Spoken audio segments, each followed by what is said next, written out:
Come with me to learn about UFO sightings. They're known for extraterrestrial appearances and consistent sightings of sources, but what is it really? Welcome to our Learn With Me series. Today we're looking at the controversial topic that is UFO sightings. So I have on screen 10 UFO sightings around the world. It's via Google Arts and Culture, so it's nothing fancy. But I want to first of all mention that UFOs stand for unidentified flying objects. So that doesn't mean that it's extraterrestrial. It just means that they're unidentified. So this could be government planes, it could be spyware, it could be weather balloons, like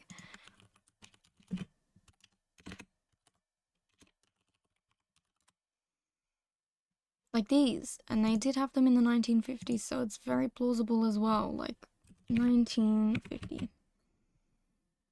So keep that in mind when we're looking at these UFOs. They might very well be just something that is man-made and unidentified from another country, maybe from their own government, who knows. So I'm going to research based on each one. Okay, Aurora, Texas, USA. Let's go. Aurora, Texas, UFO sighting. Let's go. The Aurora, Texas UFO incident reportedly occurred on April 17th, 1897, when, according to locals, a UFO crashed on a farm near Aurora, Texas. The incident, similar to the more famous Roswell UFO incident, which will be coming up, is claimed to have resulted in a fatality of the pilot. The pilot was not of this world and was said to be an alien. The pilot was buried at the Aurora Cemetery.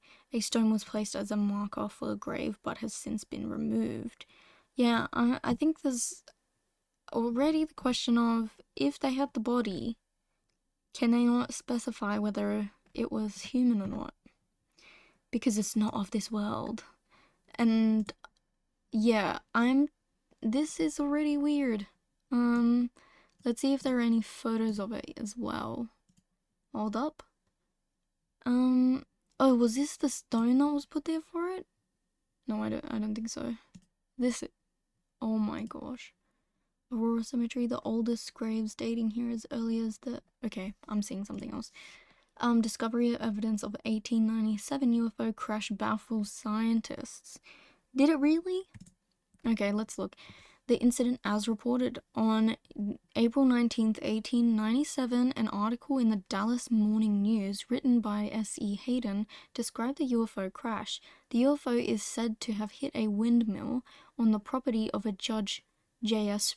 Proctor 2 days earlier at around 6 a.m. local Central Time, resulting in its crash. The pilot, who was reported to not be of this world and speculated to be a native of Mars, that's crazy, according to a reported Army Signal Service officer named T.J. Weems from nearby fort, did not survive the crash and was buried with Christian rites at the nearby Aurora Cemetery. Look, I think it's nice that they gave him a burial for Christian rites, but that is kind of funny if it was an alien and we were just like, yep, this is what they'd want.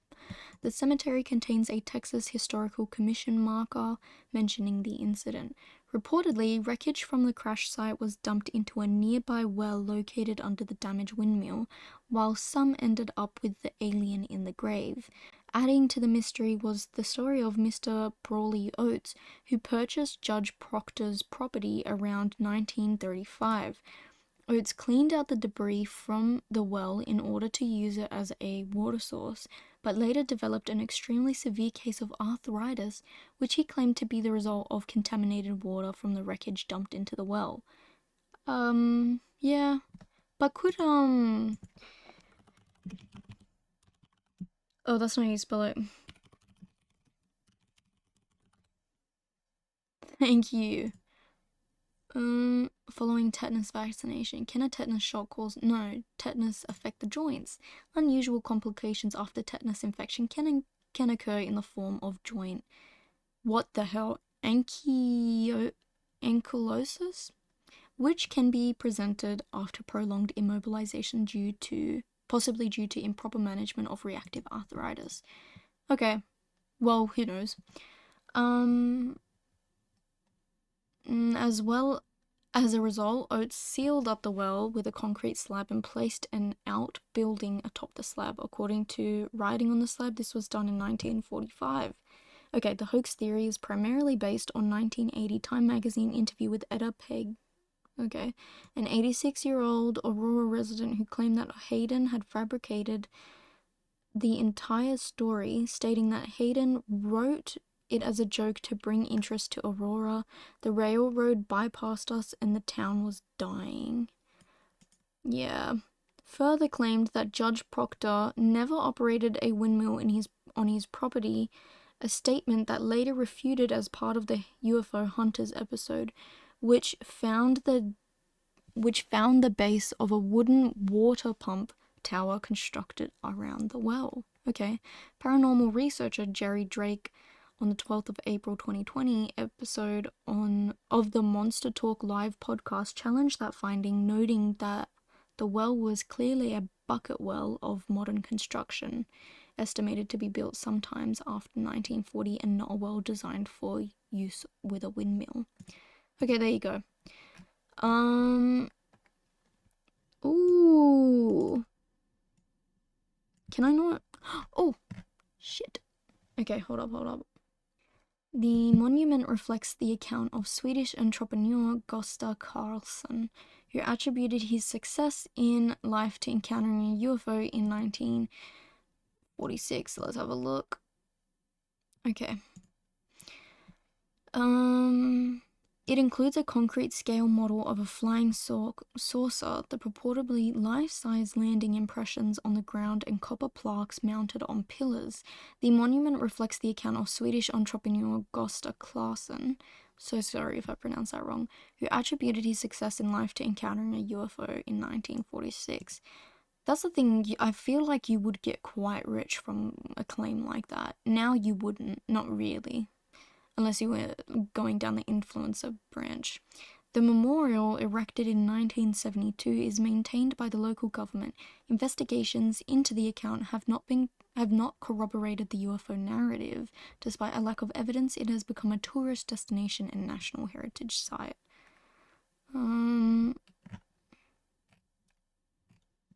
Okay. Oh, okay, so this was it in 1963. And this is 2021. Aerial photograph of the site in 1963, drone in 2021. Let's have a look. Is that the person? No, I think that's a random lady. She looks like she's having a good time. Wow. Okay. So, that's all that's left, huh? Statements. Carlson made his first public statements in 1971 interview with the journalist Eugen Semitov. Oh my goodness. No, I just can't. The journalist went with Carlson to the clearing before the memorial's construction. They discussed a circular impression approximately 15 meters in diameter and 30 centimeters wide, and less than 125 millimeters deep, but found no marks left by a keel or retractable legs. After the interview, the journalist sent the purportedly discarded quartz to the mineralogical department at Stockholm University. The journalist did not disclose the provenance of the quartz to the researchers, who found it to be completely mundane. 1 year later, Carlson erected a monument in the clearing with landowner Eric von Geer of... Oh, wow. Okay. Swedish ufologist Claes Svahn wrote a book with Carlson about the incident, the meeting in the clearing. After years of research and over 100 hours of interviews, Svahn came away disbelieving the encounter, but not doubting Carlson's conviction. In an interview, Svahn said that the story became a part of Carlson's reality, and that's the thing, a lot of people could just be, so fatigued that they see something, so stressed that they see something, you can't really to them it's reality. You can't deny that for some of them. Carlson both maintained that the events occurred and acknowledged that they might sound like dreams to others. And that's another thing. It could have been a dream and he just completely forgot. He additionally connected the chronoscopian encounter to subsequent fainting spells, nightmares, and feeling as if his skull was an overloaded radio receiver. Swedish historian Dick Harrison characterized Carlson's narrative as alleged but not proven. What does that mean? Area between. Oh, okay. Fair enough. Okay, so this one seems to have been one person experiencing it and perhaps not having a lot of backing. So, this is the area. This was it back in the day. That's a horrible photo. Yeah, also these are the types of UFOs and their forms. Okay, what's this one? Mount Rena, Washington. Oh, I was doing a lot on this one and I don't think there was a lot on it. What's happening to the pictures? Roswell, New Mexico. Okay, yeah, this one's, isn't this, Area 51? Which is near an aircraft station, so, you know. The Roswell incident is a conspiracy theory which alleges that the 1948 United States Army Air Force's balloon recovered near Roswell, New Mexico was actually a crashed extraterrestrial spacecraft. Oh, so people actually think, so they think that the government covered it up by saying it's a balloon. Operated from the nearby Army airfield and part of the top secret project. The balloon was intended to detect Soviet nuclear tests. After metallic and rubber debris were recovered by Roswell Army airfield personnel, the United States Army announced their possession of a flying disc. This announcement made international headlines, but was retracted within a day. Ooh. Obscuring the true purpose and source of the crash balloon, the Army subsequently stated that it was a conventional weather balloon. Okay, this is what I'm saying, that some of it could be a weather balloon, though. In 1978, retired Air Force officer Jesse Marcel revealed that the Army's weather balloon claim had been a cover story, but speculated that the debris was of extraterrestrial origin.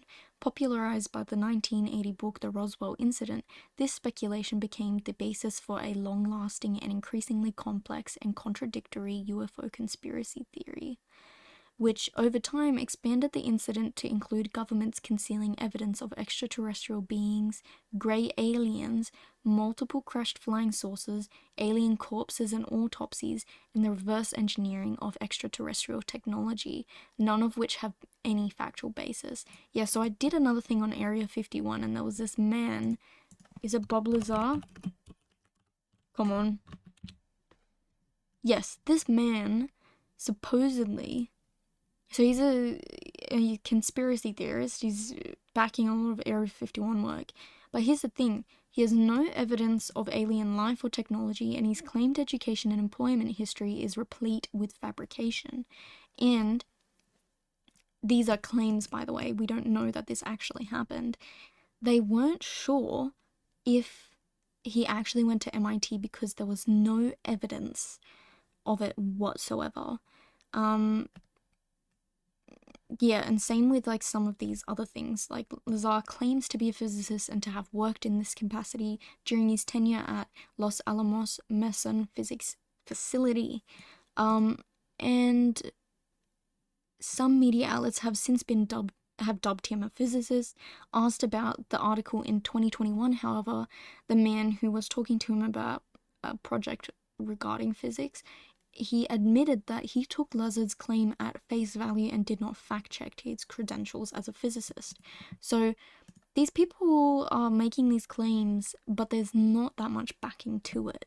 I believe he's one of those people because he said that he was working on reverse engineering a flying saucer of some sort, or like alienware, whatever that means. In the 1990s, the United States Air Force published multiple reports establishing Project Mogul as being directly responsible for the crash. Mogul was a top-secret balloon program that sought to detect evidence of Soviet atomic tests. For the time period, that's probably, yeah, despite this and lack of evidence, many UFO proponents claim that the Roswell debris was derived from an alien craft and accuse the US government of a cover-up. The conspiracy narrative has become a trope in science fiction literature, film, and television. The town of Roswell leverages this to promote itself as a destination for UFO associated tourism. Yeah, isn't it near somewhere called Rachel or something? Okay, so that's that one. Whoa, papers nationwide. Oh, okay, yeah. Oh, Florence, Italy. Florence, Italy, UFO sighting. Oh, yeah, that's the stadium. So this was like a stadium where apparently 10,000 people. Yeah, there we go. 10,000 spectators witnessed the event and described the UFOs as cigar-shaped. The sighting went on for several minutes before the silvery glitter fell down and covered the entire stadium. The substance was also seen falling elsewhere the same day, whereafter shiny balls had been observed. But then there was a chemical analysis done which found it to contain boron, silicon, calcium, and magnesium, which, according to science writer Philip Ball, did not seem to match with the spider theory. So essentially, they thought that it was the silk mass of migrating spiders, and they had agglomerated high in the atmosphere. So, you know, that's what they think happened at this sighting. But the thing that is curious to me is, one, are you not picking up the silvery glitter that fell? Like, that doesn't make sense to me. Could it have been aircrafts that were supposed to release the glitter when they won, but did it too early? I don't know. And then 10,000 spectators. That's a lot of people, and there's not one photo of it. This one I read briefly, and it sounds very disturbing. It's not just a sighting, it's a supposed abduction. The abduction was a supposed alien abduction of farmer Jan Wolski. Wolski? In May 1978. There was little media attention at the time. A monument was subsequently erected in Emilson, Poland, at the site where the abduction, what the fuck, is said to have taken place. Jan Wolski? I don't know, because I knew that. Okay. Because my grandparents said the W differently, was out driving a horse-drawn cart early on the 10th of May 1978 when he says he was suddenly attacked by two short green-faced humanoid entities. Those are just two kids in a costume, about 1.5 meters tall. The two beings jumped on Wolski's cart and, according to Wolski, sat next to him and started to speak in a strange language. Originally, he had mistaken them for foreigners because of their slanted eyes and prominent cheekbones.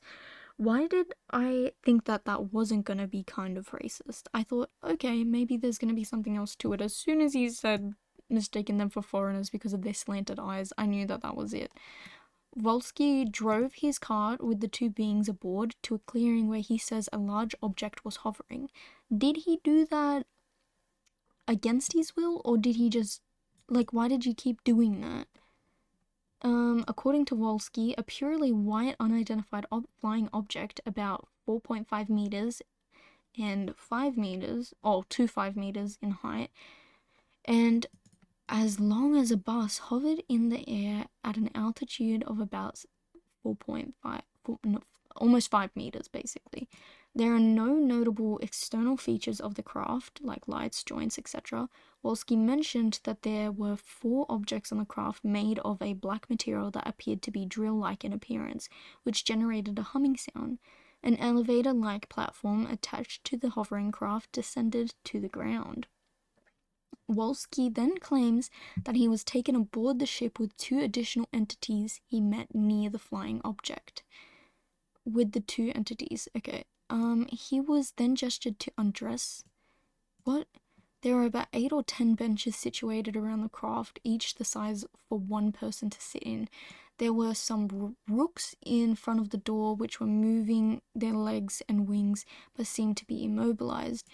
Wolski claims that he was then examined with a tool that resembled 2 dishes or saucers. After that, he was ordered to redress, and it was then that he noticed that there were no lights or windows on the craft, only the daylight coming through the craft's door. Entities ate and offered him something like icicles, but he refused. So he refused the food, but he didn't refuse to undress. That's what I don't understand. What do you mean you were like, yeah, okay, I'll undress for you, just because you asked nicely. But as soon as I offer you food, you're like, no, that is disgusting. That is where I draw the line. The craft's interior was described as black with greyish tint, similar to that of the creature's outfits. He was then led to the door. He turned and bowed to the entities, who politely bowed back. He exited the craft, after which the door closed, it levitated and flew away. That's crazy. Did this man get checked for any mental illness in the family? I don't think so. Wolski returned home to his family and notified them of what just happened, urging them to come see the floating craft. He notified his sons, who called to other neighbors, and together they went to investigate the site. The grass where the craft had been had signs of usage in it, being trodden down, covered with dew and pods in all directions. Wolski returned home, leaving the rest of the neighbors and family at the site. Wolski's sons claimed that there were footprints left behind by the beings, though they did not detail whether the footprints were larger or smaller than their own. A 6-year-old boy claims to have witnessed a bus-like craft hover over a barn, then climb high into the sky and vanish. That's just the magic school bus, boy. That's just the magic school bus. It does that sometimes, you know? And that's okay, it's supposed to. Wolski explained these memories in an interview with Henryk Pomorski in July 1978, 2 months following the incident. The audio tape of the interview was kept in private archive for a long time before being released to the public. I wonder if there was anything else to this. Anniversary. It's funny, people probably celebrate this stuff because they're genuine, like, believers of it. Okay. So that's that one. Dechmont, Law, Scotland. Flying dome and tried to abduct him. The dome was a dark... Wow, that's crazy. Okay. Scotland forever! Hold up. Aww. Wait. Oh, well, I forgot to say UFO. No wonder why that came up first. Is this it? The Robert Taylor incident? In ufology, the Taylor incident, aka Livingston incident or Dechmont Woods encounter, is the name given to claims of sighting an extraterrestrial spacecraft on Dechmont Law in Livingston, Scotland, in 1978 by Foster Robert Bob Taylor. When Taylor returned home from a trip to Dechmont Law, dishevelled, his clothes torn and with grazes to his chin and thighs, he claimed he had encountered a flying dome which tried to pull him aboard. Due to his injuries, the police recorded the matter as a common assault, and the incident is popularly promoted as the only example of an alien sighting becoming the subject of a criminal investigation. That's interesting. According to Taylor, a forestry worker of the Livingston Development Corporation, on the 9th of November 1979, parked his pickup truck at the side of the road near the M8 motorway and walked along a forest path up the side with his dog. Taylor reported seeing what he described as a flying dome, or a large circular sphere approximately 7 yards in diameter, hovering above the forest floor in a clearing about 530 yards away from his truck. Taylor described the object as a dark metallic material with a rough texture like sandpaper, featuring an outer rim set with small propellers. Interesting. Taylor claims he experienced a foul odor like burning brakes, that smaller spheres, similar to sea mines, okay, had seized him and were dragging him in the direction of the larger object when he lost consciousness. According to Taylor, he later awoke and the objects were gone, but he could not start his truck, so he walked back to his home in Livingston. At that point, I don't even think I could, like, if that actually happened to me, I don't think I would mentally survive that. I think my mind would contact any higher being that existed, whether it even if it doesn't exist. I think I would create a higher being and allow myself to just become deceased. I don't think I could live with that. That is like the walk on the way home. No, I'm not doing that. There's no way. I wouldn't even try. I would leave it as is. The story drew attention from ufologists who erected a plaque on the site of the alleged encounter, and Taylor became notable among UFO enthusiasts for being involved in the only UFO sighting that was subject to criminal investigation. Ufologist and author Malcolm Robinson accepts Taylor's story, saying he believes it could be one of the few genuine cases of a UFO encounter. That's true. The fact that he had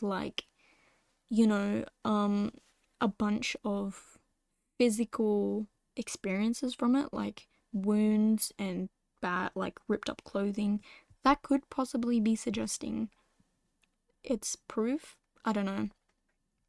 So, Stuart Campbell visited the scene of the incident with the police. Campbell was convinced that a simple explanation would be found. On his second visit to the site, he stated that he had observed some PVC pipes in an adjoining field. He discovered that the local water authority had laid a cable duct within 100 meters of the clearing. He came to the conclusion that stacks of pipes might have been stored in the clearing and were responsible for the ground markings. Okay, that explains the ground markings. Patricia Hannaford, founder of Edinburgh University UFO Research Society and a qualified physician, advised Campbell on medical aspects of the case. She suggested that Taylor's collapse was an isolated attack of temporal lobe epilepsy, okay, and the fit explained the objects as hallucinations. Symptoms such as Taylor's previous meningitis, his report of a strong smell which nobody else could detect, his headache, dry throat, paralysis of his legs, and period of unconsciousness suggested this cause. Okay, yeah, that kind of points towards possibly having some type of bodily reaction, and that might be why he was all scratched up. If he was maybe on the floor having a seizure. Another physicist also considered the incident to be explained by an epileptic attack. Campbell suggested Taylor's attack might have been stimulated by a mirage of Venus. What? What do you mean? Local businessman Phil Fenton published a report in 2013 speculating that Taylor may have suffered a mini stroke and been exposed to harmful chemicals which left him confused and disoriented, and that the UFO he believes he saw could have been a saucer-shaped water tower nearby. True, if there was a water tower nearby. Okay, was a series of reported sightings of unexplained lights near Rendlesham Forest of Suffolk, England, in 1980, which became linked with UFO landings. The events occurred just outside RAF Woodbridge, which was used at the time by the United States Air Force. So, as I said before, it could just be an unidentified aircraft. It might not be extraterrestrial. It has been compared to the Roswell UFO incident in the US and is sometimes called Britain's Roswell. Interesting. Okay. Main events. I feel like I want to go into the memo, but that's okay. No, I'm going to the memo. The first piece of primary evidence to be made available to the public was a memorandum written by the Deputy Base Commander, Lieutenant Colonel Charles Holt, to the Ministry of Defense, known as Holt Memo. This was made publicly available to the US under the US Freedom of Information Act 1983. It was dated 1981 under the title Unexplained Lights. The 2-week delay between the incident and the report might account for errors in the dates and times given. The memo was not classified in any way. David Clark, a consultant to the National Archives, has investigated the background of this memo and the reaction to it at the Ministry of Defense. His interviews with personnel involved... Oh, my stomach just went. Personnel involved confirmed the cursory nature of the investigation made by the Ministry of Defense and failed to find any evidence for any other reports on the incident made by the USAF or UK apart from the Holt memo. Holt has since gone on record as saying he believes that he witnessed an extraterrestrial event that was then covered up. Interesting. Holt tape. Oh, this is going to be eerie. 1984, a copy of what became known as the Holt tape was released to UFO researchers who had by then succeeded Ted Conrad as Holt's superior. This tape chronicles Holt's investigation in the forest in real time, including taking radiation readings, the sighting of the flashing light between trees, and the star-like objects that hovered and twinkled. Star-like. The tape has been transcribed by researcher Ian Ridpath, who includes a link to an audio download and also a step-by-step analysis of the entire contents of the tape. That is very helpful. Thank you, Ian. Wonderful man. Let's hear some of it. 150 feet or more from the initial, I should say, suspected impact point. Having a lift car that can't get the light all to work. Seems to be some kind of mechanical problem. Let's send it back and get another light. Meantime, we're going to take some readings with the geyser counter and chase around here a little bit, wait for another light all to come back in. Okay, that's I hate listening to audio from like before I was born. It's actually kind of eerie. I'm not that old, but it just is really scary. I don't know, there's something about it. It's not normal. Statements from eyewitnesses on December 26. Scottish researcher James Easton obtained the original witness statements made by those involved in the first night's sightings. One of the witnesses, Ed Cabansag, said in his statement, "We figured the lights were coming from past the forest since nothing was visible when we passed through the woody forest. We would see a glowing near the beacon light, but as we got closer, we found it to be lit up farmhouse." Oh, so they thought it was a farmhouse. We got to a vantage point where we could determine that what we were chasing was only a beacon light off in the distance. Another participant also stated, "We could see a beacon going around, so we went towards it. We followed it for about 3 kilometers before we could see it was coming from a lighthouse." A lighthouse? So there's a farmhouse and a lighthouse. Burroughs reported a noise, like a woman was screaming, and also that you could hear the farm animals making a lot of noises. There's something about animals just knowing when things are not alright. You can tell when things aren't alright because animals react in a really weird way. Holt heard the same noises 2 nights later. Such noise could have been made by the deer in the forest, which are known for their loud, shrill bark when alarmed. Let's look at these motherfuckers. Do they look like... Come on.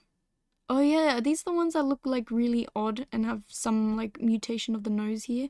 Yeah, they're really weird. They are kind of alien in some sort of way. So, you know what? I deem this one real. This is extraterrestrial if it was this. Okay, let's see. Skeptical analysis. Beautiful. One proposed theory is that the incident was a hoax. The BBC reported that a former US security policeman, Kevin Cond, claimed responsibility for creating strange lights in the forest by driving around in a police vehicle whose lights he had modified. That is a horrible police officer. However, there is no evidence that this prank took place on the nights in question. He probably just wants to be part of something bigger than himself. Pathetic man. Other explanations for the incident have included a downed Soviet spy satellite, but no evidence has been produced to support this. We probably won't ever know either. The most widely accepted explanation is that the sightings were due to a combination of three factors.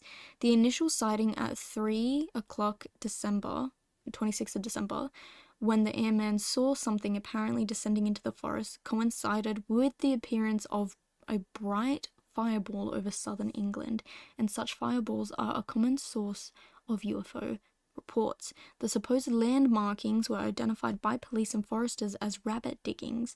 No evidence has emerged to confirm that anything actually came down in the forest. According to the witness statements from 26th of December, the flashing light seemed from the forest lay in the same direction as Orfordness Lighthouse. When the eyewitnesses attempted to approach the light, they realized it was further off than they thought. One of the witnesses described it as a beacon of light off in the distance, while another said it was a lighthouse. Yep. Timings on Holt's tape recording during his sighting on the 28th of December indicate that the light he saw, which lay in the same direction as the light seen 2 nights earlier, flashed every 5 seconds, which was the rate of the Orfordness Lighthouse. Oh, so it is most likely the lighthouse. The star-like objects that Holt reported hovering low to the north and south are thought by some skeptics to be misinterpretations of bright stars distorted by atmospheric and optical effects, another common source of UFO reports. The brightest of them to the south matched the positions of Sirius, the brightest star in the night sky.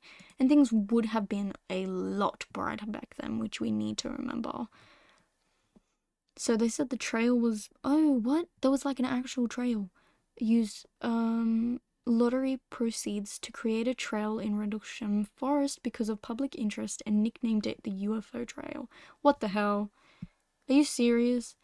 The Forestry Service commissioned an artist to create a work which had been installed at the end of the trail. The artist states the piece is modelled on sketches that purportedly represent some versions of the UFO claimed to have been seen in Rendlesham. This is crazy. Possible hoax, probably. Okay. Well, that's all I'm going to go through today. But we do have more, and you're more than welcome to request any specifically. I think I want to have a look at this one a lot more. This seems really interesting, and there's a lot more to dive into. So comment whether you are a UFO extraterrestrial believer, whether you think it's all explainable by things man-made on Earth, or what are your thoughts? Are you a believer? Are you a skeptic? Comment below. And subscribe if you like this content. I want to do a lot more. I just like learning, and I like bringing people along with me. So I'll see you guys for the next one.